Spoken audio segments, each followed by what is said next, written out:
Well, you have to be a clear analytical thinker. You have to be prepared to follow the thread of logic and see how it fits into the system as a whole. So you need to be a big picture thinker. But you also have to understand the consequences and how a decision will actually impact. So you need to think about it on a very practical level as well. You have to be self-aware, aware of what your predispositions may be or your own perspectives, because we do have to look at the issues dispassionately and objectively. I think humility is key to almost every other quality, whether it's empathy or judgment. Understanding that I may not know everything, that people have things to tell me about the law, about their own circumstances, and it also tells me something about my role, that I can't fix every ill.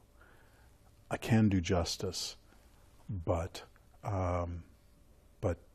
I'm just one part of the larger puzzle that is the Canadian constitutional order.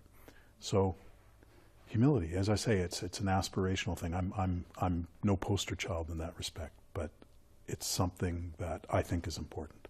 I'm no scholar. I am absolutely no scholar. I'm not an academic.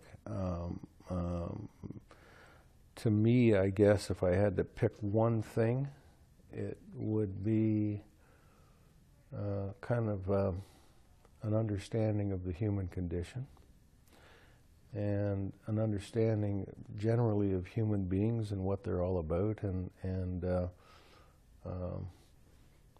some common sense and some basic judgment. What's the difference between an empty mind, which you shouldn't have, and an open one, which is the best thing a judge can be?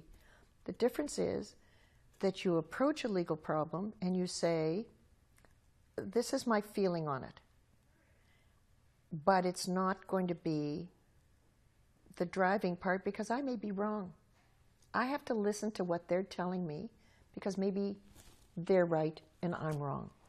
So I think having an open mind is being willing to confront your own views about a situation, a law, and think about the possibility that maybe in this case, those views are not what the case is about. I think if you can't do that, you can't be a good judge, because we all have views and because we all should have views. So learning to step back and say, even though I have these views, parking them and saying, look at it as objectively as you can, which I think all of my colleagues do. This is a very tricky question. I think that you need to be in love with law because, of course, we have a lot of work to do with law and in interpreting law and what it means. And law should be always clear, but it is not the case. This is why we are there. So you need to be in love with law. You need to have some easiness to understand the concepts of law. Speaking for myself, I think that the practical experience that I had for 34 years is also an essential asset to be a good judge or to become a good judge and to make the best decisions for our fellow citizens.